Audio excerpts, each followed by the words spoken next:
And welcome to the best of Hindsight Tonight. I'm Damian Muziani, and tonight we travel back to see a fight between Donald Trump and Elon Musk. Sydney Sweeney sells soap, and a giant pencil captivates a state. It all happened on June 8th, 2025. Enjoy. Leading off, there have been a few shorter celebrity marriages. I mean, who among us can forget the whirlwind 55-hour union shared by Britney Spears and her childhood friend, or the 96-hour marriage between Nicolas Cage and his hairdresser? But nothing could prepare us for the 7-day send-off bookended by President Trump handing over the key to his house to Elon Musk and then changing the locks on the doors. Unhappy with the president's big, beautiful bill working its way through Congress, Musk unloaded a bevy of vitriol on X about not just the bill being bad for the country, but that Trump has been a very bad boy as well. And oh, Donnie Boy's name is on the Jeffrey Epstein list as a visitor to his private Lolita Island. Trump fired back that Musk has gone crazy, which might be true regardless, but America chooses horny over crazy every time, as evidenced by this USA Today poll. 3 times as many people are siding with Trump over the Tesla tycoon, and they will be updating their burn books during recess right after gym class for sure.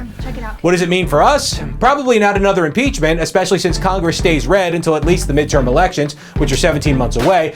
But Tesla stock has dropped $36 a share since the spat started, and Musk seems still unable to grasp the painful lesson that power trumps money in the United States.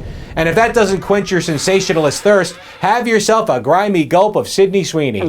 The famous actress is selling herself off, well, just the dirtiest parts of her, by letting a company sell soap bars that actually contain her used bathwater. Soup of the day. The first batch of Sydney's bathwater bliss sold out in less than a minute on Friday. Dirty minds, dirty bodies, what's the difference? The soap is made for men, so I'm not sure why they would want to necessarily smell like Sweeney, though the packaging says the product carries the scent of morning wood.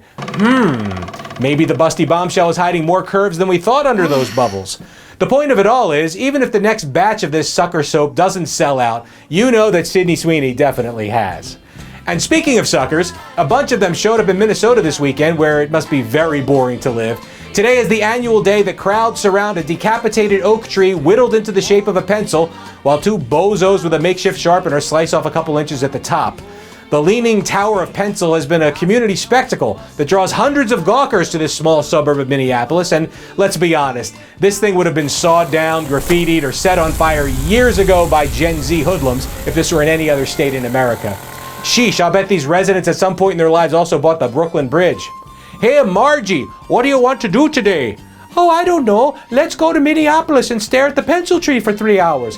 That's a beauty of an idea, Margie.